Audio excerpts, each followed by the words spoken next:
ایک عظیم ہستی، بلکہ عظیم ترین ہستی، جو کہ صحابی رسول اور جناب رسالت مآب صلی اللہ علیہ وسلم کے بہت ہی قریبی رشتہ دار، انہیں اللہ اور رسول کا شیر کہا جاتا ہے۔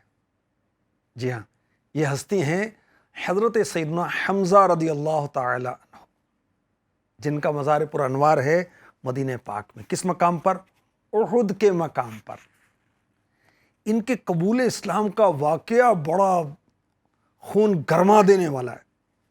ہوا یوں کہ ابو جہل نے ہمارے پیارے آقا صلی اللہ علیہ وآلہ وسلم کی مبارک شان میں گستاخی کی۔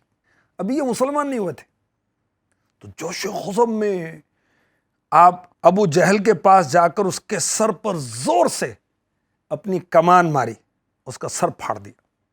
ہنگامہ مچ گیا کہ ابو جہل کا سر پھٹ گیا، اور پھر آپ نے بلند آواز سے کلمہ طیبہ پڑھا اور مسلمان ہو گئے۔ اور کیا فرمایا؟ اب کسی کی مجال نہیں کہ جو میرے بھتیجے کو ہاتھ لگا سکے۔ یہ پیارے آقا صلی اللہ علیہ وسلم کے چچا ہیں اور رضاعی بھائی بھی ہیں۔ رضاعی بھائی، دودھ پیتے بھائی۔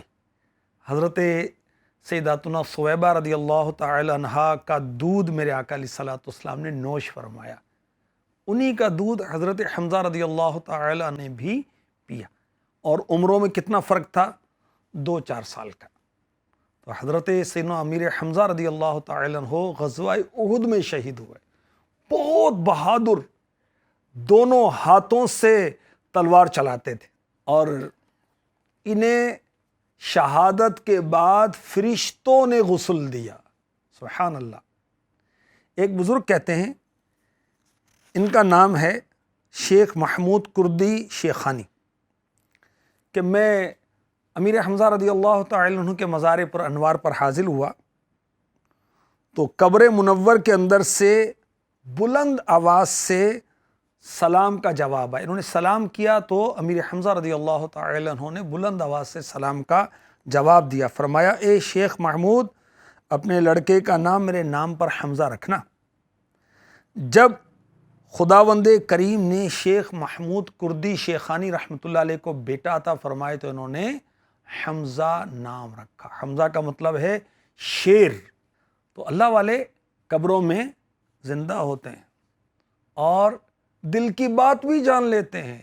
ابھی کہا نہیں تھا، تو انہوں نے دل کی بات جان بھی لی، بیٹے کی بشارت بھی دی، سلام بھی اپنا سنا دیا، اور اپنے نام پر نام رکھنے کا بھی فرما دیا۔